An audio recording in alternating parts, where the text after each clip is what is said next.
తెలంగాణకు వద్దాం. తెలంగాణలోని పార్లమెంట్ ఎన్నికలు ప్రశాంతంగా జరిగాయి. 17 పార్లమెంట్ నియోజకవర్గాలకు ఒక అసెంబ్లీ ఉప ఎన్నికకు పోలింగ్ జరిగింది. తెలంగాణ వ్యాప్తంగా 64.93% పోలింగ్ నమోదైంది. 2019లో ఇది 64.04%గా ఉంది. అటు సికింద్రాబాద్ కంటోన్మెంట్ ఉప ఎన్నికకు 50.34% పోలింగ్ నమోదైంది.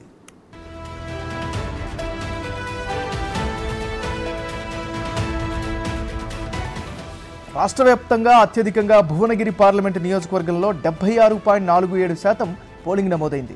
అత్యల్పంగా హైదరాబాద్లో 46.7% జరిగింది. ఈ ఎన్నికలకు జూన్ 4న కౌంటింగ్ జరుగుతుంది. ఇందుకోసం 44 కేంద్రాలను ఏర్పాటు చేశారు.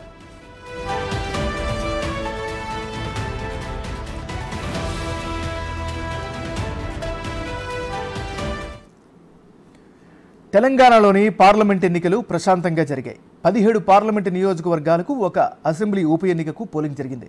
తెలంగాణ వ్యాప్తంగా 64.93% పోలింగ్ నమోదైంది. ఇక ఈ పోలింగ్కి సంబంధించి పూర్తి స్థాయి అనాలిసిస్ అందించేందుకు మా డిప్యూటీ బ్యూరో చీఫ్ సాదిక్ లైవ్లో సిద్ధంగా ఉన్నారు. సాదిక్, చెప్పండి. ఎంఎన్ఆర్ తెలంగాణలో జరిగినటువంటి పార్లమెంటు ఎన్నికలు చాలా ప్రశాంతంగా జరిగింది. చిదురుముదురు సంఘటన మినహా పోలింగ్ అయితే ప్రశాంతంగా కొనసాగింది. ఇప్పటివరకు ఉన్న సమాచారం మేరకు అంటే దాదాపుగా ఎలక్షన్ కమిషన్ చెప్పినట్టు ప్రకారంగా అయితే 64.93% నమోదయ్యింది. అత్యధికంగా భువనగిరి పార్లమెంట్ సెగ్మెంట్కు అయితే 76.47% నమోదైంది. ఇది రాష్ట్ర చరిత్రలోనే చాలా పెద్ద పోలింగ్ అంటే చెప్పవచ్చు. అదేవిధంగా అత్యల్పంగా గతంలో కంటే కూడా ఇప్పుడు కొంత తక్కువగా నమోదైన సందర్భంలో హైదరాబాద్లో 46.07% పోలింగ్ నమోదైంది. సో ఇప్పటి వరకు చూసినట్టయితే మొత్తం 17 పార్లమెంట్ నియోజకవర్గాలకు గాను 525 మంది పోటీ చేయడం జరిగింది. సో హోరాహోరీగా పోటీ సంబంధించిన ఉన్న నేపథ్యంలో పోలింగ్ అయితే ప్రశాంతంగా జరిగింది. ఇప్పటివరకు నిన్న ఒక్కరోజే చెదురుమూడు సంఘటనల సందర్భంగా 38 వరకు కూడా ఎఫ్ఐఆర్లు నమోదైంది. పాతబస్తీ కానీ లేకపోతే ఇతరత్ర సంబంధించినటువంటి జిల్లాలో వస్తున్న సమాచారం మేరకు ఇప్పటివరకు 38 వరకు కూడా ఎఫ్ఐఆర్లో నమోదైంది. మరోవైపు 330 కోట్ల రూపాయల వరకు కూడా సీజ్ చేసిన సందర్భం అయితే కనబడుతుంది. సో 2019కి సంబంధించినటువంటి ఎన్నికల మనం స్టాటిస్టికల్ చూసినట్టయితే అప్పుడు 64.04% నమోదైంది. అంటే స్వల్పంగా పెరిగిందని చెప్పవచ్చు.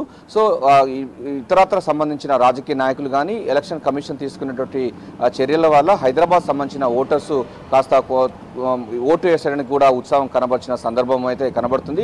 సో 2019కి చూసినట్టయితే ఈసారి స్వల్పంగా పెరిగిన సందర్భంగా ఉంది.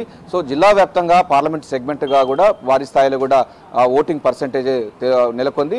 అయితే జహీరాబాద్ కూడా పోటాపోటీగా పర్సెంటేజ్ పెరిగేందుకు కూడా ఆస్కారం అయింది. ఆ తర్వాత కాదు రాష్ట్రకు చివరి మూమెంట్లో మాత్రం భువనగిరి పార్లమెంట్ సెగ్మెంట్లో మాత్రం మనకు అత్యధికంగా పోలింగ్ నమోదైన సందర్భం మనకైతే రికార్డ్ అయింది. 76.47% భువనగిరి పార్లమెంట్ సెగ్మెంట్కి అయితే వచ్చింది. అత్యల్పంగా మనం ఇప్పటిదాకా చెప్పుకున్నట్టుగా హైదరాబాద్లో 46.07%గా నమోదైంది. సో ఇప్పటికైతే మొత్తం అయితే ఎన్నికలు అయితే ప్రశాంతంగా జరిగింది. జనరల్ అబ్జర్వర్స్ యొక్క నివేదికల ప్రకారంగా రీపోలింగ్ ఎక్కడ ఉంటుంది అన్న విషయాన్ని కూడా అప్పుడు కానీ స్పష్టత చెప్పలేమని కూడా ఎలక్షన్ కమిషన్ అంటే సిఇఓ వికాస్ రాజ్ అయితే స్పష్టం చేయడం జరిగింది. ఇప్పటి వరకు కూడా ఇక్కడ రీపోలింగ్ అయ్యే అవకాశం లేదన్నట్టుగా అయితే మనకు తాజాగా అందుతున్న సమాచారం. ఏదైనప్పటికీ 2024 సంబంధించినటువంటి పార్లమెంటు ఎన్నికల్లో మాత్రం 64.93% నమోదైంది. ఇక దీనికి సంబంధించినటువంటి అంశాలు చూస్తే జూన్ 4న ఓట్ల లెక్కింపు ఉంటుంది. సో 525 మంది యొక్క అభ్యర్థుల భవితవ్యం అన్నది ఈవీఎంలో నిక్షిప్తమైంది. జూన్ 1వ తారీఖు రోజు మాత్రం ఎగ్జిట్ పోల్ చేసుకునేందుకు గాను ఎలక్షన్ కమిషన్ అయితే ఒక సర్క్యులర్ జారీ చేసింది. దీంతో పాటుగా జూన్ 6వ తారీఖు వరకు కూడా ఈ యొక్క ఎన్నికల ప్రక్రియ పూర్తి చేసి ఉన్నది. ప్రస్తుతం కూడా రాష్ట్ర వ్యాప్తంగా ఎన్నికల కోడ్ మాత్రం అమలు అవుతుంది. దీనికి 4వ దశ సంబంధించినటువంటి ఎన్నికలే. మొత్తంగా దేశవ్యాప్తంగా 7 సంబంధించినటువంటి ఫేజ్లో ఎలక్షన్ జరుగుతుంది. ఇప్పటివరకు 4 జరిగి మిగతా సంబంధించిన వాటి వరకు కూడా ఎలక్షన్ కోడ్ అయితే అమల్లో ఉంది. సో జూన్ 6వ తారీఖు వరకు కూడా ఎన్నికల కోడ్ మాత్రం అమల్లోనే ఉంటుంది. సో ఎన్నికలు పూర్తి స్థాయిలో కూడా ప్రశాంతంగా జరిగిన పట్ల కూడా అటు శాంతి భద్రతలు అదేవిధంగా ఎలక్షన్ కమిషన్